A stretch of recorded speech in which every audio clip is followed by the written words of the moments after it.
Hi, everybody. Welcome. I'm Katie from Mad Street Books. I'm a bookseller there. I am so very pleased today to be joining you with Laura Kipnis and Adelle Waldman. We're very grateful that Laura is having this event with us today for the release of her book, Love in the Time of Contagion, out today. I'm very excited. We're going to have a conversation with the authors today. So I'll go ahead and I'll introduce you ladies. Thank you so much for joining us. Laura Kipnis is a cultural critic and former video artist. The author of 7 previous books, her writing has also appeared in the New York Review of Books, The Guardian, Slate, The Atlantic, Harper's, Playboy, the New York Times Magazine, the New York Times Book Review, and Book Forum.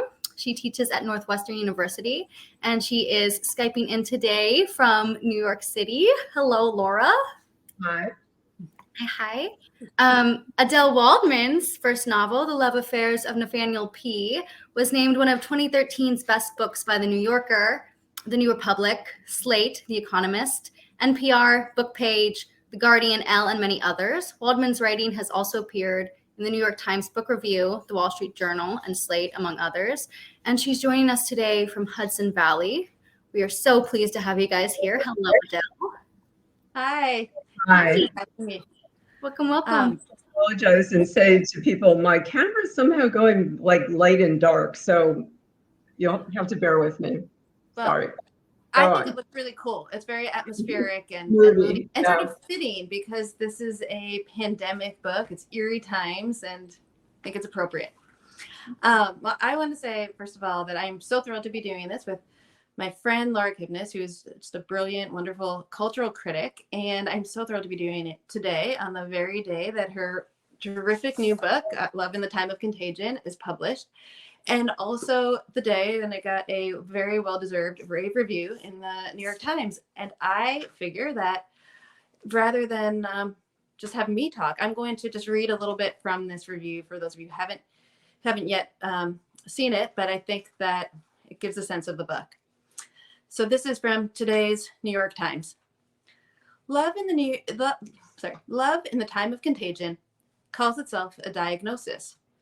What a trip it would be if a medical doctor issued conclusions with the juice and style that Kipnis brings to her essays about intimacy, disgust, and contamination, which might be 3 synonyms. People would probably go in for checkups more often. And I'm going to just quote from various parts of the review, so I'm skipping ahead. Scooting around Kipnis's mind feels like eating the world's finest trail mix. No dud raisins to shift aside, only M&Ms and the fancier nuts. The book is perfectly equidistant between riff and investigation.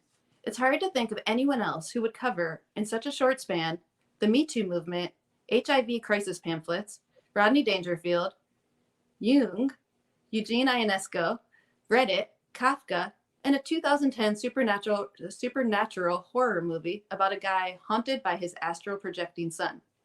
Insidious, starring Patrick Wilson and Rose Byrne, 2.5 stars. Kipnis launches provocations with the frequency of a tennis ball machine. And I thought we could start tonight by asking Laura to launch some provocations for us by doing a short reading from the book. Thank you, Adele. Thanks so much for doing this, and also to Madison Street Books. What I think I'll do is just read a couple of short sections. One of the things this book does is move back and forth between personal, domestic space and the kind of wider social context of the pandemic. So I'll start with the wider and then a bit of the domestic. Sounds good. You almost have to respect a microscopic entity that baffles everyone to such a degree, brings the entire world to its knees. Indeed, everyone was now talking about the evil new virus as if it had a personality, anthropomorphizing it. It was more intelligent than other viruses, very canny, in fact. The long infection window, the asymptomatic transmission. It was efficient and adaptable. It sounded like someone you hire to run a company or want to date. Though it soon became clear what an opportunist it was, how adept at taking the shape of the societies it descended on, mirroring us to ourselves. Not just a disease, also a master diagnostician. Quote, the nature of our society is such that we are prevented from knowing who we are, said Ralph Ellison, and kudos to COVID, for patiently explaining things to us, like a hostile shrink. If it didn't kill you, it interpreted you. It took things away just to see how you'd cope, your social life, your toilet paper, your necessary distractions. It supplied worse things like doom scrolling. There was a new lab rat quality to daily life. We were being experimented on by something malign.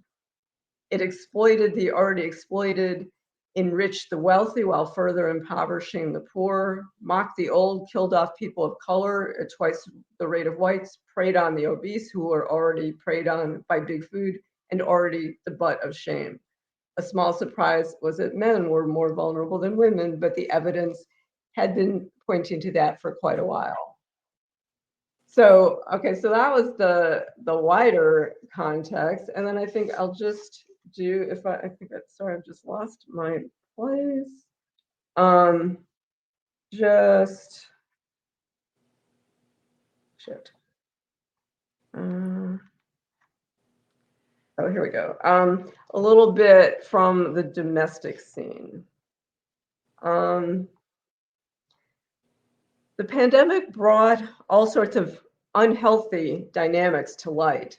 Ours, and I'm talking about my relationship with my boyfriend, who I was sequestered with for 6 months. Ours was a neurotic pact for sure, but at least it was a sustainable one. As lockdown dragged on and the world receded, and we relied on each other for every last shred of emotional sustenance, I did become aware of previously untapped reservoirs of sadism bubbling up in me. I was mutating into a new, more diabolic version of myself. The virologists call it viral escape. Even viruses yearn to be something other than they are. My boyfriend hates having the top of his head touched, which he likens to being treated like a dog. Yet I was somehow unable to stop myself from patting it whenever we were watching TV and I got up to get something bad for me, wine, chocolate chips from the kitchen, which was frequently, and entailed passing behind his chair. Why I had this impulse, I cannot say. The vulnerability of that noggin, the eternal, poignant, masculine struggle between the invading forces of baldness and the Maginot line of hair brought out the worst in me. Eventually, he just stopped complaining about it. I had successfully bent him to my will. I felt a new surge of intimacy flowing between us. What a reservoir of oddity there must be at the core of every long-term couple, a fundamental queerness permeating the supposedly normal and normative. And there's a psychoanalyst, an early psychoanalyst named Wilhelm Steckel that I quote throughout the book, who wrote a marriage manual in 1930 called, I think, Marriage at the Crossroads. Steckel thought we shoveled too many complex feelings into the paltry word love, and that it's unilluminating at best. How can one word encompass so many polarities? Having left an unhappy first marriage himself, and this is a quote from him, "You marry a woman you love to find out next morning you have married a stranger." He's nothing if not eloquent on the constraints of coupledom. Quote, I once ventured to define marriage as the condition in which the slaver of one party is tempered by the non-freedom of the other, he wrote in 1930. Everyone enters matrimony mourning their lost freedom, in other words, though endlessly trying to prove you're free quickly turns into its own sort of prison too. If you're anything like me, you pray to the gods of coupled intimacy to spare you such conflicts, though they're obviously inbuilt. You're grateful someone's willing to put up with you and resentful of the demands they put on your time. Happy to have someone nearby to have sex with when you feel like it, and bitter about renouncing other possibilities, even where such possibilities are non-existent. Comforted by the partner's there-ness and stifled by the manufactured jealousies and weird fixations. All right, I'll stop there. Okay.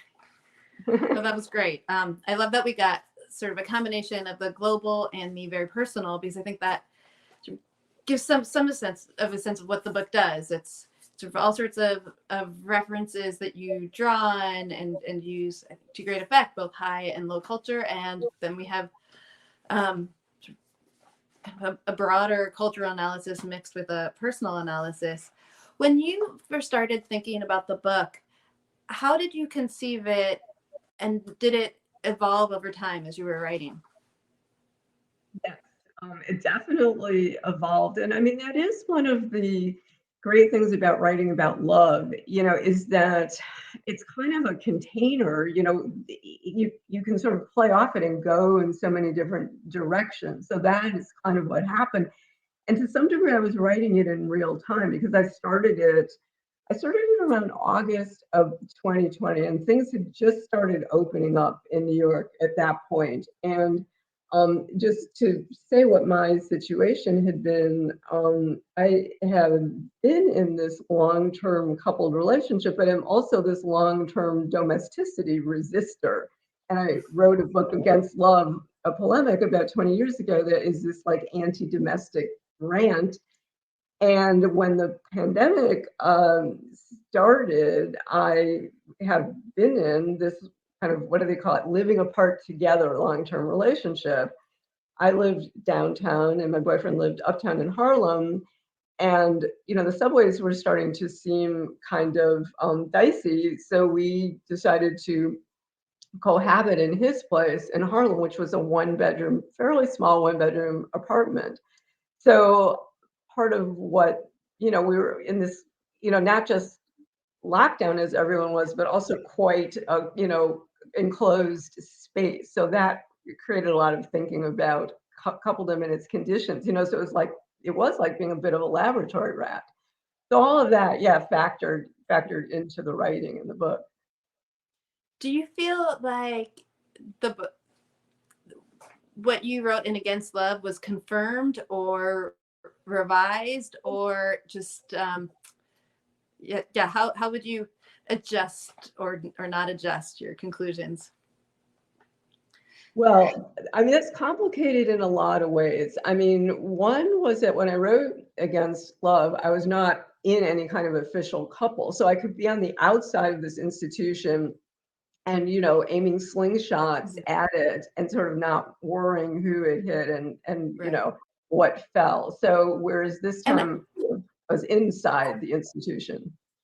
I wonder if we should say, just for anyone out there who hasn't read Against Love yet, which they should do immediately because it's very fun and very smart, but that to clarify that you're not in Against Love, you're not really against love so much as against domesticity, which is exactly the thing that you were forced into during the pandemic. It was domesticity in the sense that it's this context for so much, rule making and surveillance, coupled surveillance. I have a lot of fun in that book about those kinds of regimes, the way you become these detectives of each other, and a kind of also what I call excess monogamy. So there's a kind of enforced policing of the monogamy situation, and as I say in this book, I mean, a lot of people thought, I mean, it's not against love, as people often said. It was not against love; it was against marriage and couple domesticity. But I myself always thought of it as a very romantic book, but actually what it romanticized were adulterers, who become in that book this kind of renegade underground who are fighting the confines of this, surveillance state that couples become.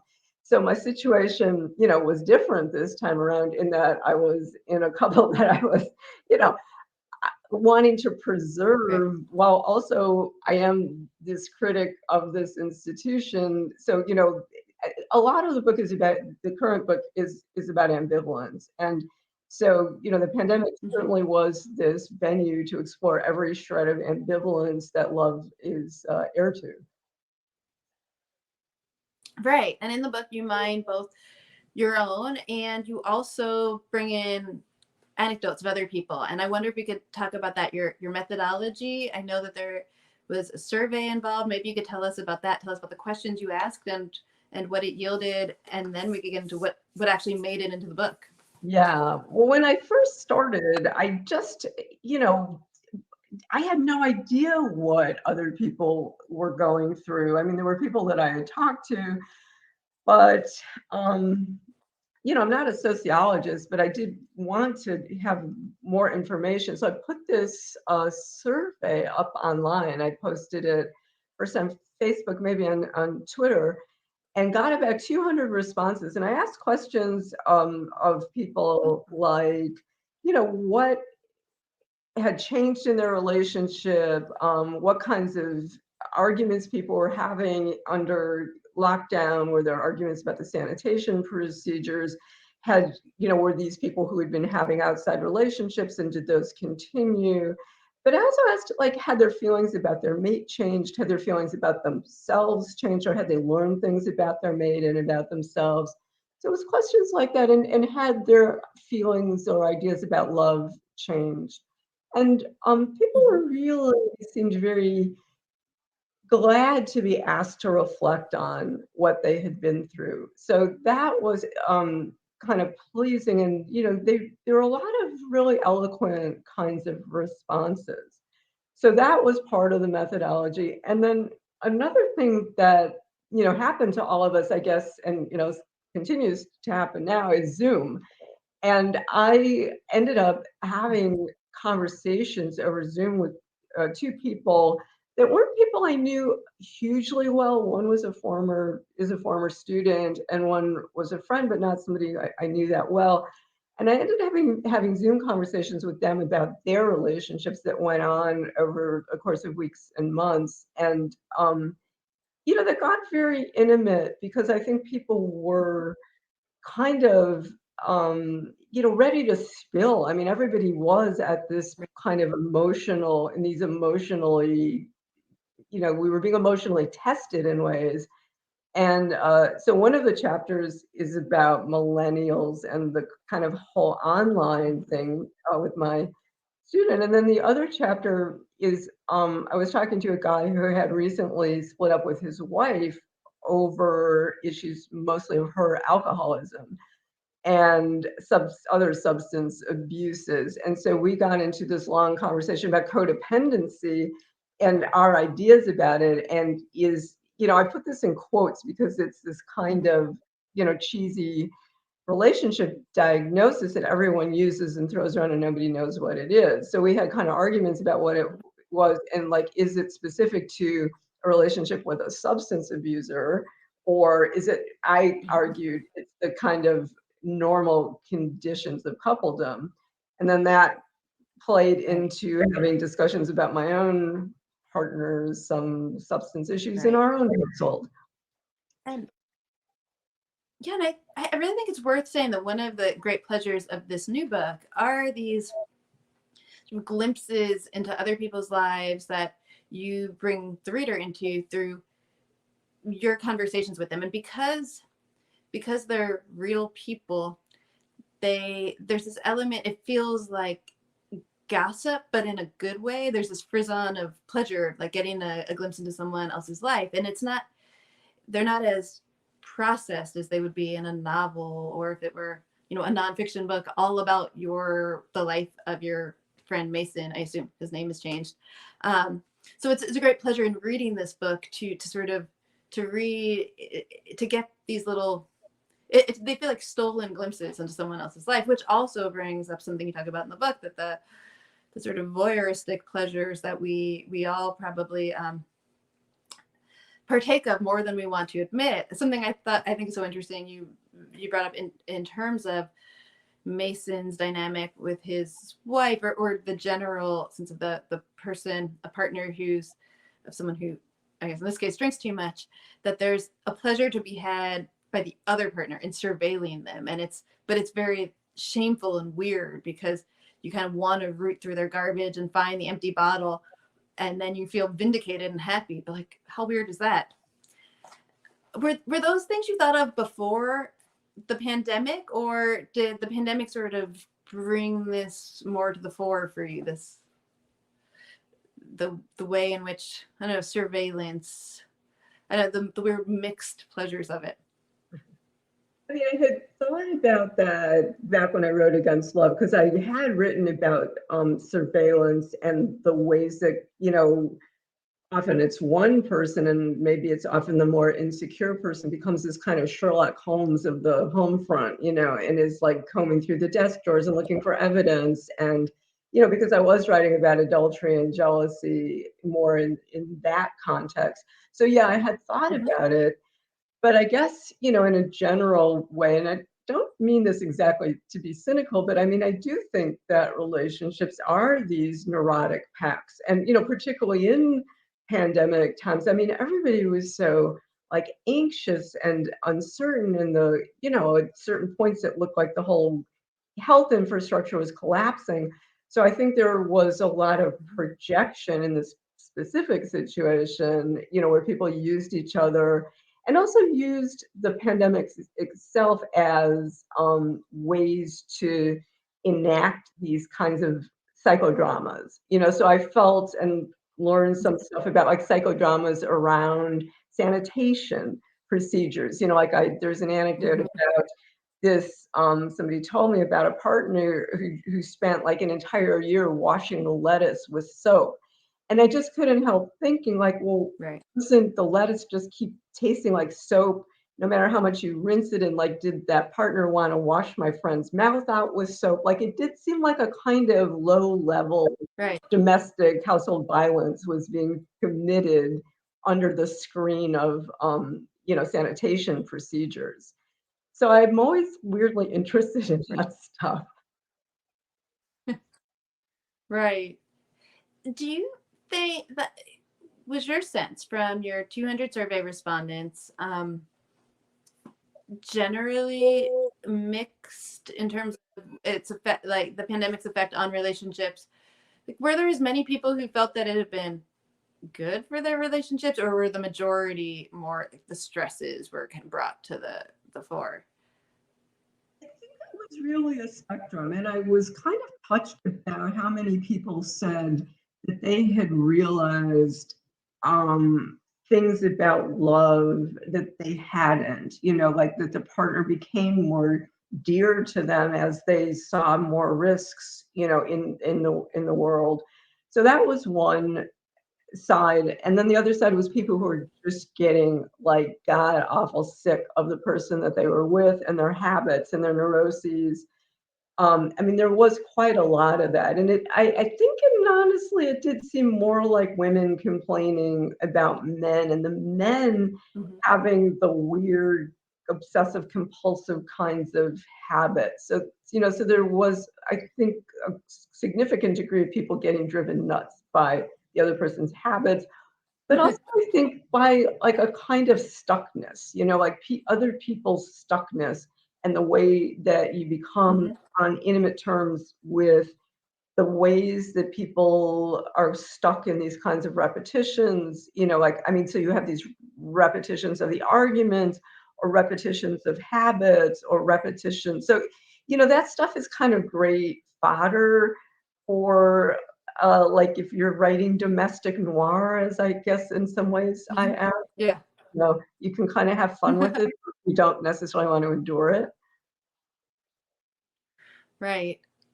I mean, one thing I also appreciate about the book is that it resists easy conclusions. There's no simple thesis of pandemic good for love, pandemic bad for love. It's something different. It's a survey where it's always incisively observed, but did you feel any pressure to come up with a grand theory of love in the time of pandemic, and then did you valiantly resist that pressure? Or is there a thesis that I've just missed because I'm an obtuse reader? No, you're a good reader.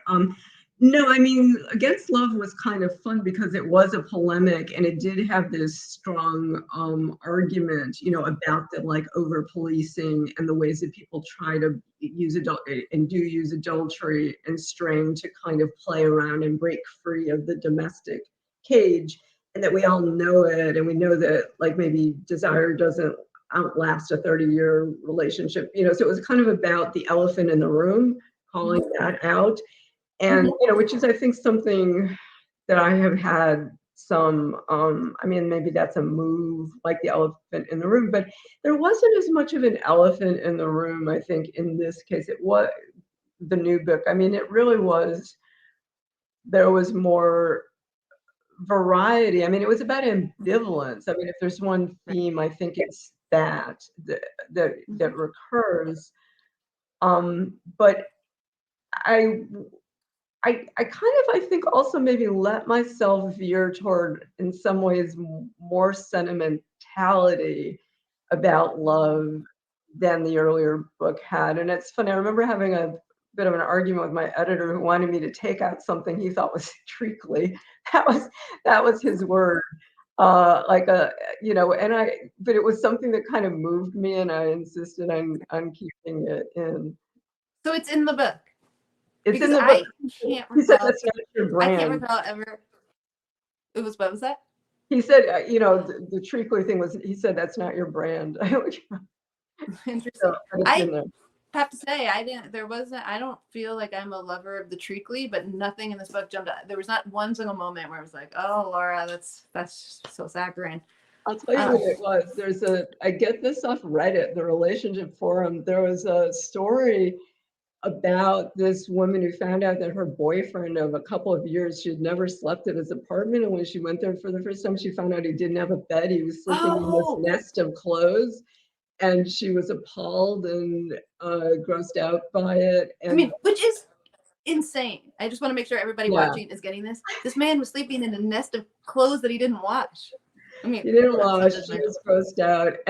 But then all the Reddit forum people were like in there with their solutions. And one of them said, well, can't you like make a nest that is comfortable for both of you? And that kind of leaped out at me as, oh, isn't that what we all want, to just make a nest with somebody, for life? I there's some turn on the phrase nesting, Right. and I left that in there, possibly treacly though it may be. It's so funny. No, now I remember exactly. I thought it was lovely too. I'm with you, because the things, it was unexpected because the situation was so weird and gross. So it seemed to me very generous of you to see it in these. I appreciate it. I thought it was intellectually challenging rather than treacly, because the sentiment, it was just unexpectedly tender. Yeah, unexpected for me, you mean? Unexpected for anyone in that context, almost, I think. But it's also talking about codependency, because all the people leaped in and wanted to fix this guy. Well, some people said no, ditch him immediately because this is crazy, and other people wanted to fix him. And I think that is a kind of, I said those are obviously the codependent personality types, because it's wanting to fix the other person's problems and getting addicted to their problems. Right. I think is kind of what's meant by codependency, and maybe we need a term for that. Right. So in the book, you're particularly withering about the term codependency and the term narcissism. I think you write outright that we have another epidemic going on, according to all the literature. It's not just COVID, but we have an epidemic of narcissism. It's become everybody's favorite diagnosis for everything that's wrong with every person other than themselves. Something to that effect. Did you feel like the idea, you're not writing about narcissism or about codependency, you're writing about the frequency with which people use those terms to explain situations in their own lives. Do you think that increased during the pandemic, or was this sort of an amplification of something that was already going on? Yeah, I think both those terms had been in quite common currency. And I had once thought about writing a book that would be a defense of narcissism. And I didn't get very far with it, but I had done a lot of reading about it. But I was just very interested in the frequency of the accusation, and, always made by people you suspected of being, narcissists themselves, whatever that means. But it was, something people I think generally don't say I'm such a narcissist. It's always aimed at someone else. So that seemed to me the definition of narcissism, is that it's always someone else. And codependency is such a weird loose term. Everybody uses it, and I think it just seems like it can mean anything. Right. Had something else you've mentioned that's, I think, related, is that when we spoke earlier today, you mentioned that you feel like the book isn't there's more than one contagion that you want to write about. That the obvious contagion is COVID, but I think there are other contagions, such as the one we just mentioned, a contagion in the language of using very sort of loosely defined terms in a sort of self-serving way. And then you also mentioned that, to look at certain factors, it seems like right before, even before the pandemic hit, there was a contagion in the form of male sexuality, which was increasingly viewed, at least in certain circles, as itself harmful and needing to be held in check or protected against. And maybe you could just talk a little bit about the context in which, what was going on in the world of love before COVID came on the scene. Love and heterosexuality, particularly because that chapter is called Vile Bodies, Heterosexuality and Its Discontents. And it did seem to me there was a kind of fracturing, certainly in the Me Too moment and post Me Too. And, this way that men and male sexuality started to be treated as germs or seen as germs and as a kind of harmful thing that was circulating. I mean, I was interested in Contagion, the metaphor, because it does seem like love itself, is, something that leaves you vulnerable to being kind of infected by this other person and penetrated and all the kinds of vulnerabilities that opens you up to. So that's one way that it's a contagion, but I was definitely interested in the way that, I had been thinking back in a way to HIV/AIDS and to the ways in which it seemed to me that had changed the culture. And I saw that a lot in my students. I saw that in their a kind of sexual moralism and sex negativity, despite their, going out there and endlessly hooking up and, having these kind of raucous weekend bacchanals and everything. But, they're also very judgmental and moralistic. And it seemed to me that was a product of the kind of sex ed that they had post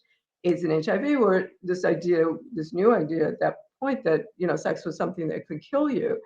So, I think that the long after effect of that virus, that contagion, I'm not sure if you call it a contagion, but it was certainly a virus on the culture, when I was thinking about, well, what is the effect that this pandemic, COVID, is going to have on the culture, it just struck me that viruses change your sense of other people's, the dangers that they pose. But, I thought that sense of other people's dangerousness had certainly been part of the conversation very emphatically over the last, 4 or 5 years in the post-Me Too era. And the idea that sex could be this trauma, or, sex was traumatic in this way that, trauma itself seemed to resemble like HIV, that it kind of infiltrates your being and kind of lodges itself deep in your system and you can never get rid of it. The ways that trauma has become such a go-to explanation in the culture seemed to me also like part of that moment post HIV/AIDS and then kind of moving into Me Too. So contagion does, if you start thinking about it, become quite a large subject beyond, just the immediacy of COVID. Right. I wonder if, I think the chapter that you mentioned, I thought ended on a kind of a possibly, dare I say, optimistic note, a lovely quote about how much we all crave human contact more than, or just how deeply we crave it, which I think is something that, as you say, the COVID is a master diagnosis. Yeah. Why is this word so hard to pronounce? Everyone knows what I mean. What it reveals to us about ourselves, that is there an interesting pairing that right after, a few years where we were perhaps in to a degree seeing male sexuality as threatening, we experienced generally as a culture a loss of so much contact. Is there a possibility of a reset where we realize like how much we valued what we spent 2 years going without or with a much less of?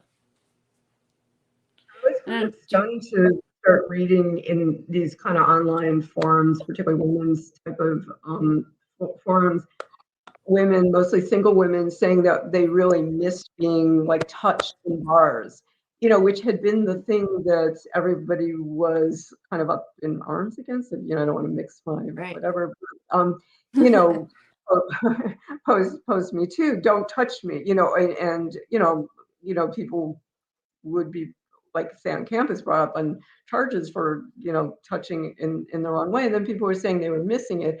So I mean, I think there is just so much incoherence.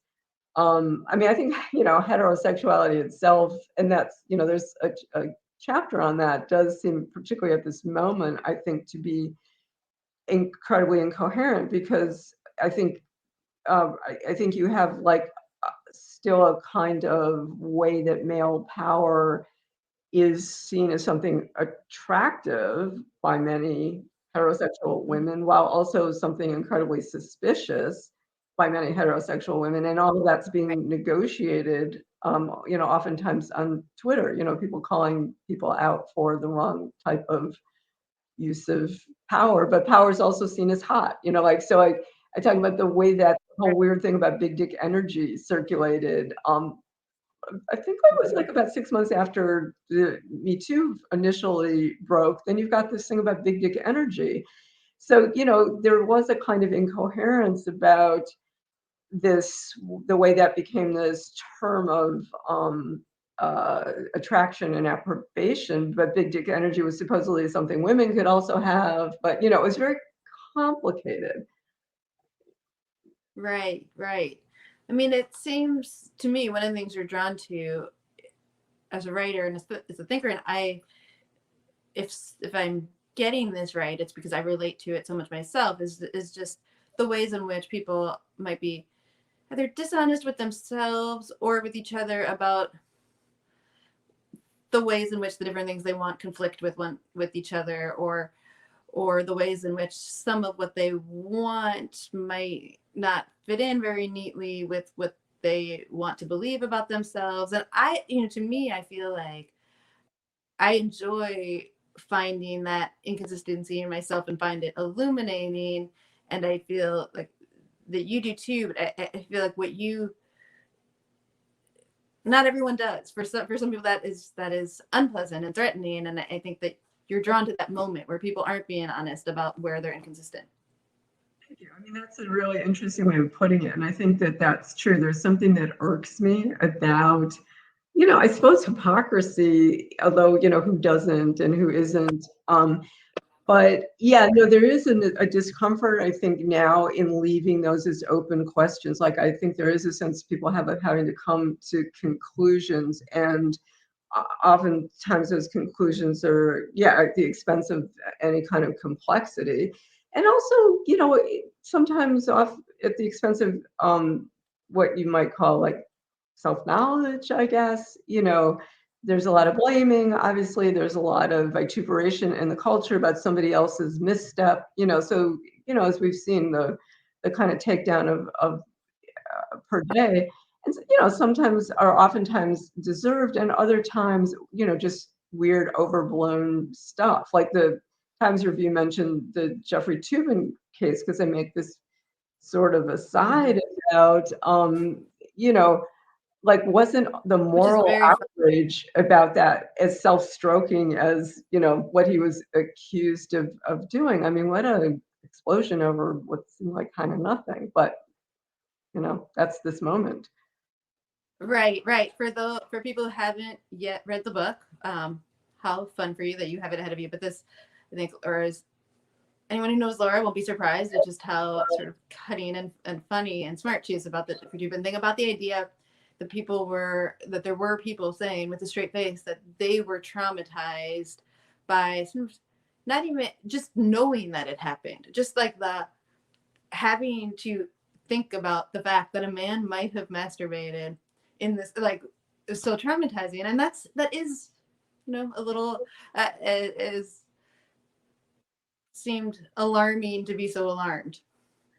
It's alarming to be an offensive actually also at a political level. Like, really, is this what feminism has brought us to? This kind of pretty Victorian 19th century idea about the shock or, the injury of a glimpse of male sexuality, yeah. So the politics, Right. beyond the, yeah, go on.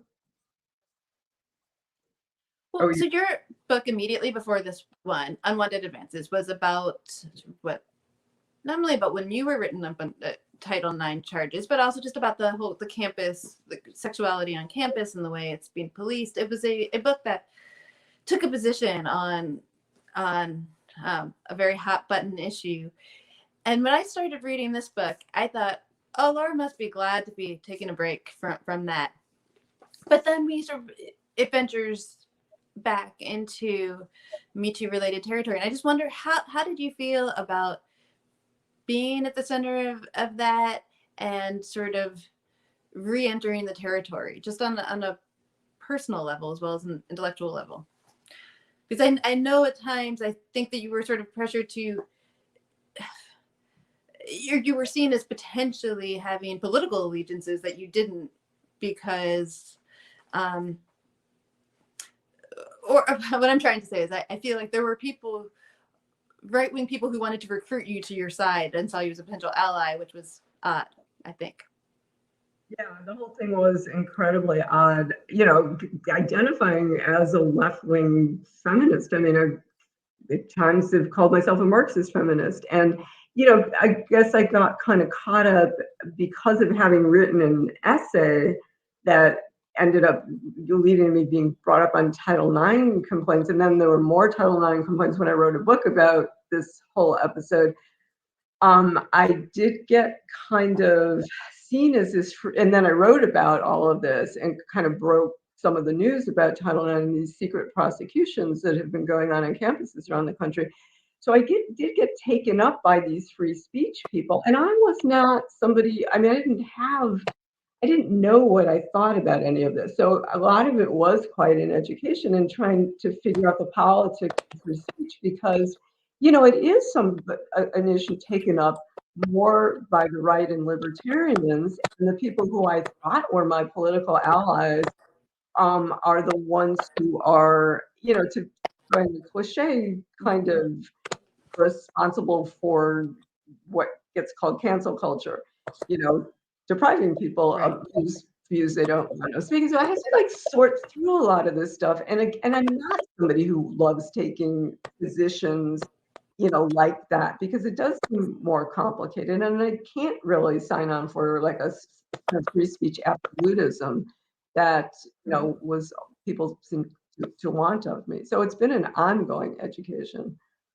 Right. I mean, I think one thing I think is interesting about that book, and again in this book, though, is I think it's one of the things that makes you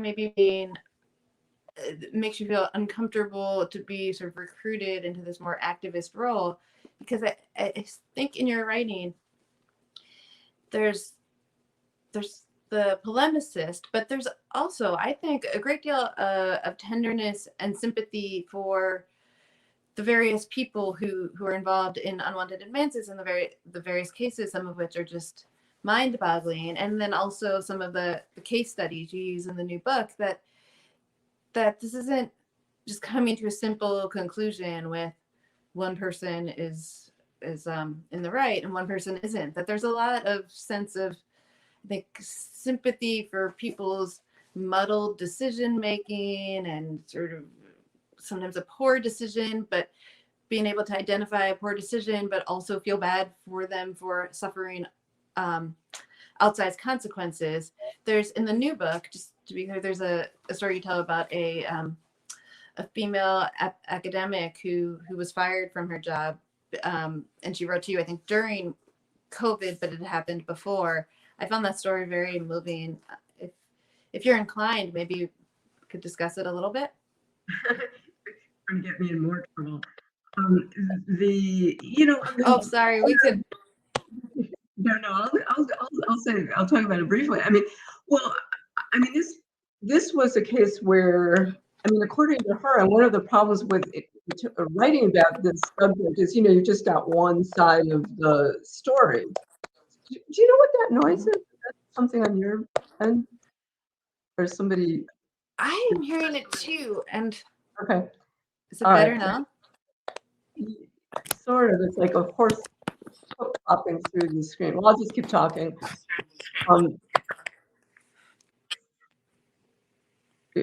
Okay. Are you okay? I'll keep going. So Sorry, I'm trying to adjust it, but okay. We'll just muddle through it. We're already having it's so crappy technically anyway. Speaking as somebody I apologize. I have no idea. Filmmaking. So this was a case. It was a woman professor who, I think, become too close with a student, a male undergrad, and who she'd been working closely with. And according to her, he kissed her, and they kissed for maybe 10 minutes. And, to summarize, he ended up bringing her up on charges. But like a year later, and she ended up losing her job over a kiss that she didn't initiate. And part of the problem was that she tried to be in contact with him and discuss what had happened, and he was freaked out. So it just what I said was, and this was somebody who was a single mother. She had children.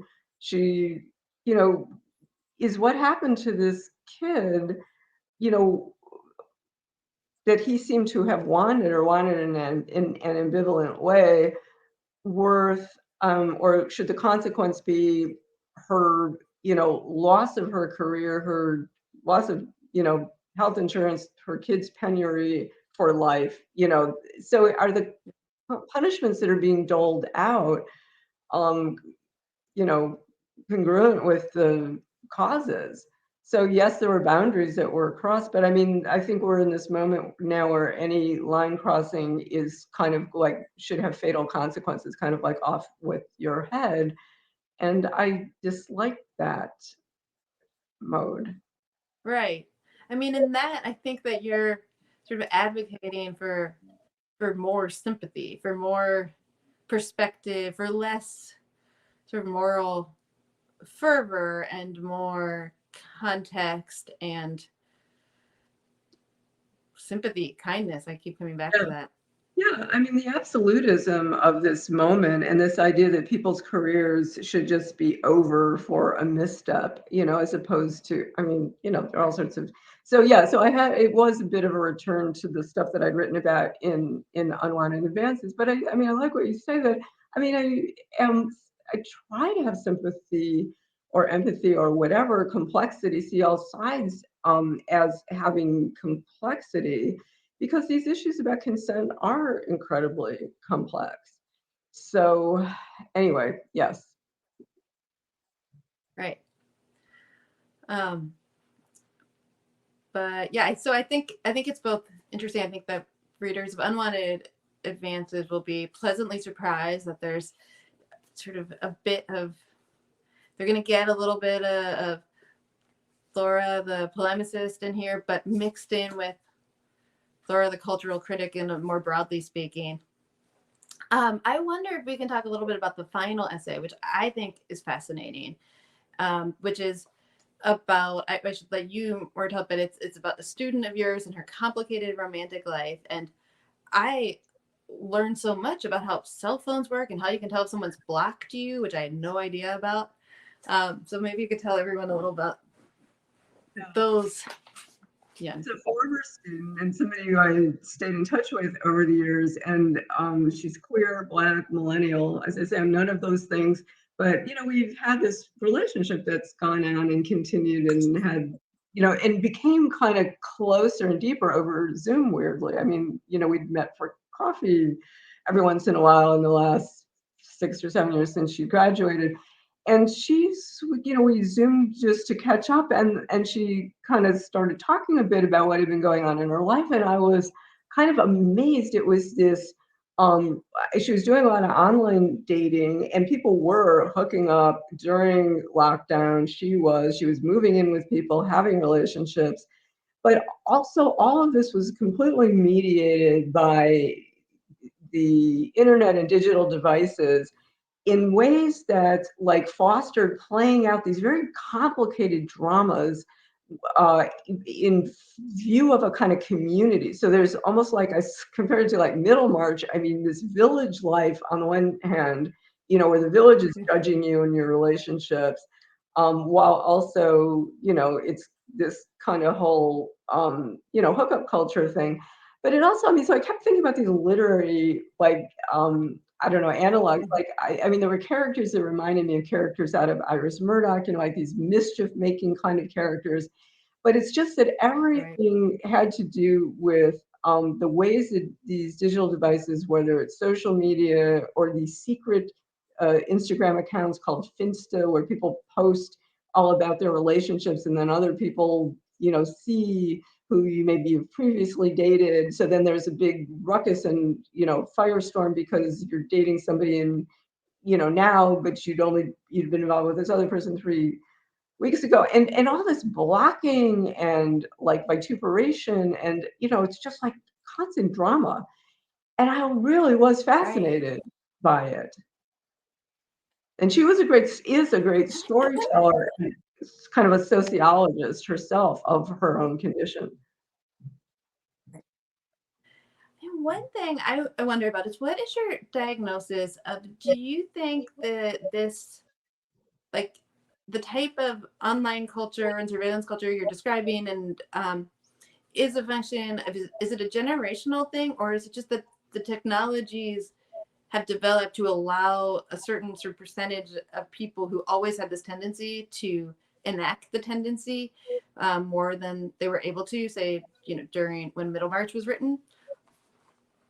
Well, I think that's complicated, and I kind of wanted to try to avoid, I mean, I didn't want to be a techno-determinist, while also trying to understand the way technologies do kind of shape our emotional lives.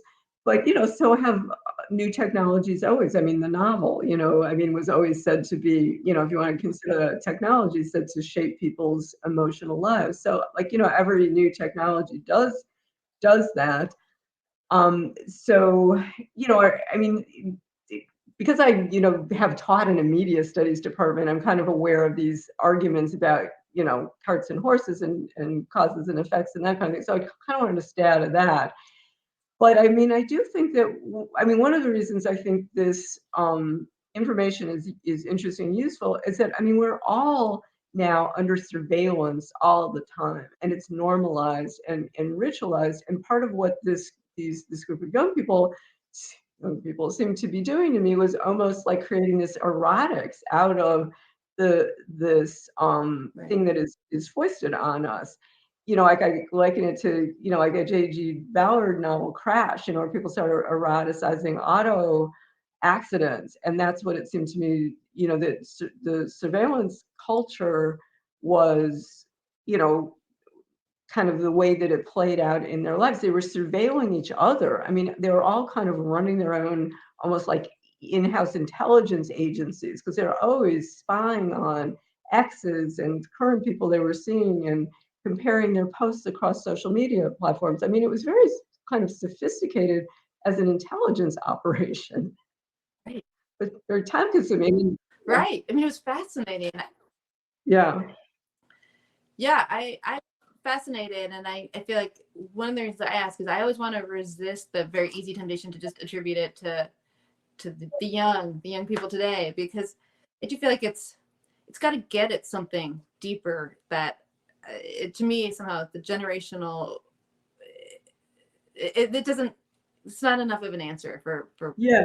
Well, I think there's been this long-term shift in kind of what it is to be a self and what it feels like, and this way that we all have become more exteriorized. I mean, if you look at mid-century culture, where you've got the kind of heroes you had, like, were these lone individuals, like the detective or the cowboy, and the people who kind of held their own console. And I mean, the media, the genre in dominance now is reality TV, where you've got people kind of spilling their emotions all over the place.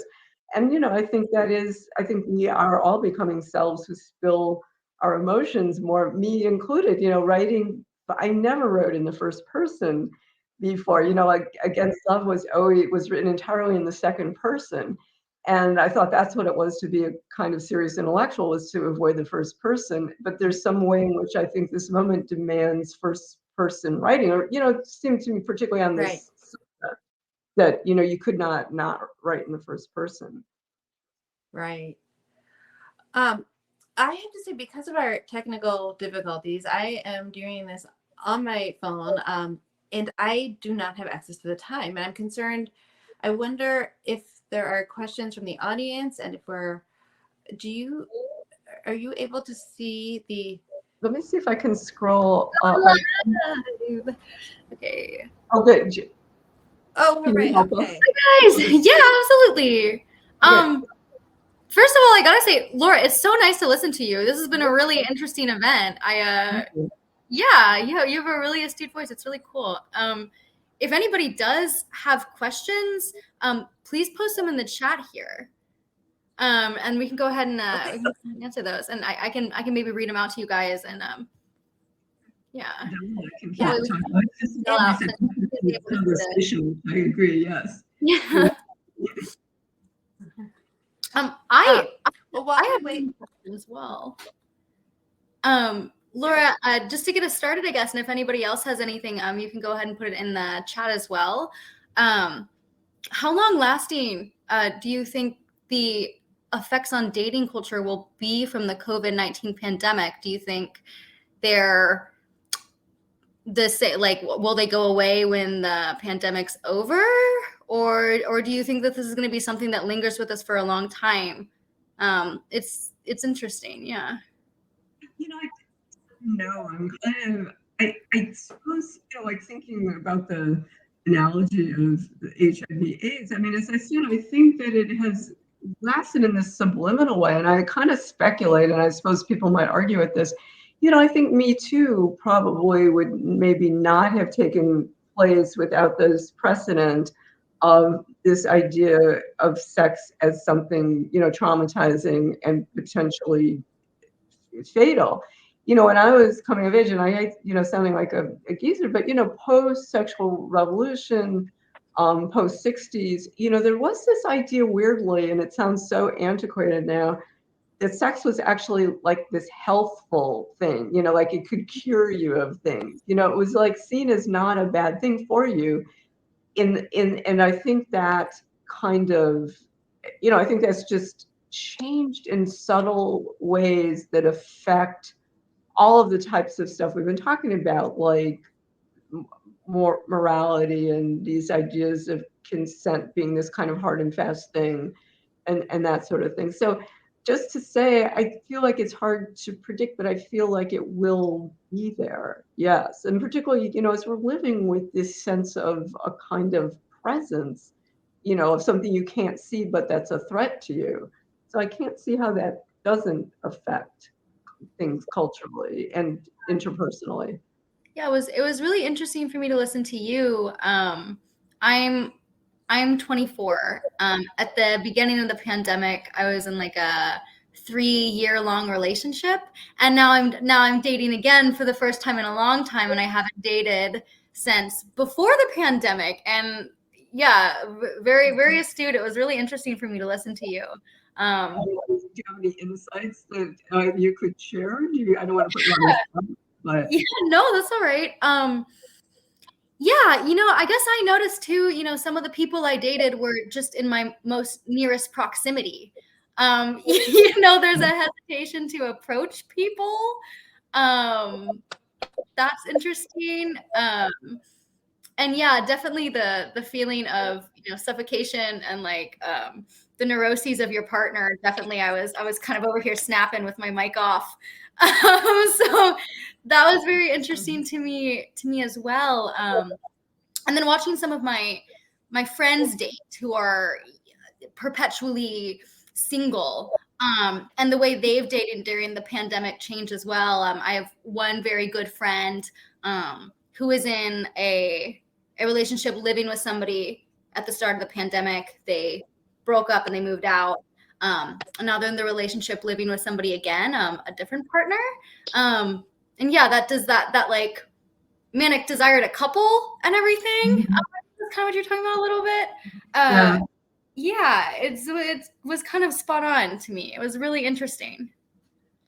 Also, one of the things about this moment that it is the political polarization, and I mean, I think that a lot of this sense of other people as contagious is kind of displaced onto politics, and I think that is a huge thing dating now, because most people don't want to date somebody of the other tribe, and that would be seen as like invasive or harmful in some ways. So I think that idea of contagion plays out that way too. Yeah. It's displaced onto politics. Yeah, I would agree with that. I don't think that like me personally, or I don't think any of my close friends who I consider in like the same dating culture as me would ever date somebody from a different political party. Yeah. Yeah. Yeah, and like well, as we know, the whole masking thing, but yeah, the sense that the unmasked people, I mean, there just are these tribes now that, and I mean, if you're online dating, and I've talked to people who are doing this, I mean, people want to know what somebody's politics is because they don't want to be harmed by somebody's politics. Yeah. I see a question. Yeah. Mary said to us, interesting how much desire for drama in the stories of couples snooping on each other and the following each other by people in that sub-Instagram program. I can imagine people wanting things like security, peace, ease of mind in the time of contagion, but so much hunting for drama. Yeah. Yeah. I mean, what was in hunting for betrayal, one of the things that I talked to my student in Color Zelda a lot about was, when, again, when I was dating, it seemed to me that there was a code where you were supposed to kind of keep the drama hidden at the beginning, like present yourself as somebody less needy and less, drama prone. And, and the people that I was hearing about in Zelda's circles, they were just making these dramas all the time about feeling as though they'd been betrayed or cheated on, or somebody had, done wrong to them. So, and snooping to find the evidence, scrolling through people's posts to find evidence of betrayal. So that was like kind of fascinating, like a shift in that like idea of what it means to be somebody else would be attracted to.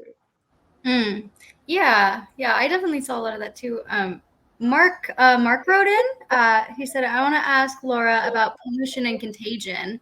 Do you see people creating anti-pollution rituals as they might have in traditional societies in our late modern order?" Yeah, that's so interesting. Partly because, the sort of official knowledge and information keeps changing so much, like now it turns out cloth masks, oh, like that was a ruse, they don't do anything, I guess, is the current thinking. So I mean, I suppose in the context of this constantly shifting, you know, advice or whatever you want to call it, shifting facts from the authorities, I think, yeah, people have created these private rituals, and usually veering toward excess sanitation. And, that fear of being endangered by pollution, the whole Mary Douglas matter out of place kind of, pollution is pollution fears are that, so yes, I think there's a lot of interesting private rituals that people have relied on. Sorry, Mark, that was a bit rambling, but I know you know what I mean. Do you think a rebellion against that as well? I know, and certainly there's a political rebellion against restrictions that it's just been so politicized. We obviously can sort of break it down into red and blue America, but I feel like even in people who are ostensibly okay with restrictions for the sake of the greater good, do you think there's room for some sort of rebellion within there that might go the opposite way? A sense of like, okay, for 2 years we put safety first. might there be a backlash to that of like, all right, let's live. Yeah, I think there is, absolutely. And I mean, what's weird to me, and this is something politically that I think is very hard to track at this moment, is that it's the right who are like the libertines.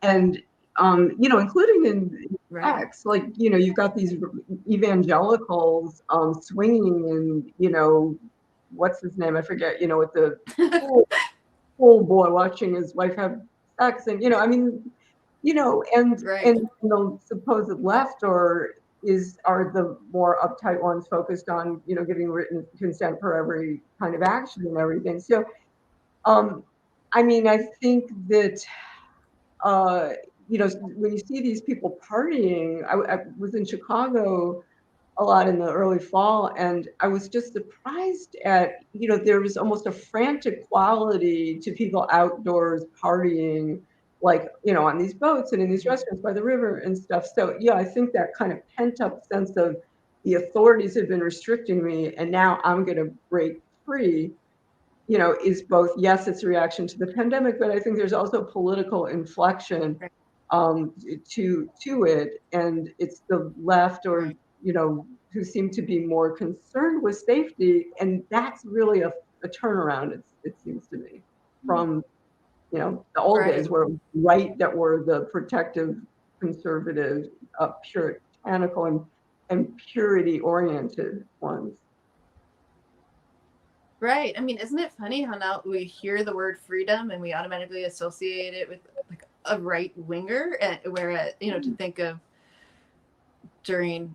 in the 60s, it's remarkable to like, we're so used to it. It doesn't seem remarkable, but it really is when you step back. Yeah, no, and it's confusing. It's politically confusing. And, one of the things I read about in the book and talking about Me Too, like, well, is this really feminism? I mean, we were sort of used to saying, and partly because like the right is always accusing the left, calling people who are like centrist the left. All the labels have also shifted around and are used so opportunistically that I don't think we really know anymore. What does it mean to be left? What does it mean to be a feminist? Because I'm not sure any of this stuff is either left wing or feminist. For example, that the right labeled that way. Right. Gosh, and it's so interesting when you point out about the libertines on the right. I mean, it's well, a plug-in essay. I think of so many recent. I wrote an essay called Transgression and Elegy. I think it's on Transgression and Elegy for the journal Liberties, which is by the self-uncanceled editor Leon Wiegelter. I mean, he put out this journal Liberties, and it was one of the few places you could publish something like this, honestly. But I was trying to talk about that the whole idea of transgression, which used to be this kind of thing, in the avant-garde and the art world and associated with the left, that the politics of all of that have completely shifted. So that's actually, if you want to check, there's a copy of it on my website on the essays section, because it's, if you're interested in these issues. Yeah. Well, guys, yes. If there's no more questions, I think we're about ready to finish it up. There is a link at the bottom of the screen here to buy Love in the Time of Contagion from Madison Street Books, if anybody would like to do that. We also ship books. And Adelle and Laura, thank you guys so much. I really enjoyed speaking with you guys today. It was really incredible. So. Thank you. And thank you. Thanks, Adelle. Thanks to Madison Street Books. I'm so pleased to have done this. And sorry for the technical difficulties. Thanks. Yes. Yeah, sorry to everyone watching for our snafus. We did our best. But thanks so much, Laura. It was so great to talk to you. Thank you. Okay. Bye, guys. All right. Good night. And congratulations. Thanks so much, Adelle. I hope I don't have to write another book to get to talk to you again. Bye, guys. Bye. If that's how I get you to write another book, then yeah. All right. Bye. Thanks again to both of you.